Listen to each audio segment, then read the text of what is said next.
রোজা রেখে video game খেলা যাবে কি না? রোজা রেখে আমরা এমন কোনো কাজ করবো না যেটা অনর্থক অহেতুক কাজ। নবী সাল্লাল্লাহু আলাইহি ওয়াসাল্লাম বলেছেন, মাল্লাম ইয়াদা কাওলা যুরি ওয়াল আমাল বিহি আবিল জাহাল ফালাইসা ইল্লাহি হাজাতান ইয়াদা তাআমা ওয়া শারাবা।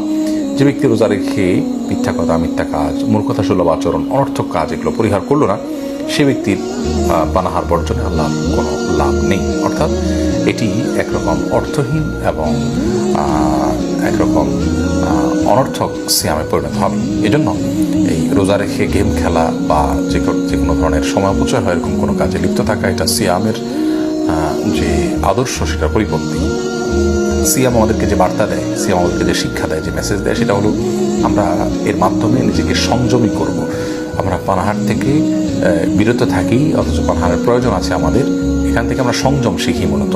ঠিক একইভাবে ভিডিও গেমস খেলতে ইচ্ছা করছে, আবার করার সুযোগও আছে, তারপর আমরা করব না, কারণ সফল ইমানদারের বৈশিষ্ট্য হলো ওয়াল্লাযীনা হুম আনিল লাগwi মুরিদুন, তারা অনর্থক অহেতুক কাজ থেকে বিরত থাকেন।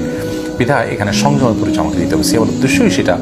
সিয়াম রেখে যদি আমরা অসংযমী কাজ করি বা সংযমের পরিপন্থী কাজ করি এবং নিজের নফস যা চায় সেটাই আমরা করে ফেলি, তাহলে সিয়ামের শিক্ষার পরিপন্থী কাজ করলাম। সিয়াম বলে যা খুশি তা করা যাবে না, খেতে চাইলেও খাওয়া যাবে না, পিপাসা থাকলেও পান করা যাবে না।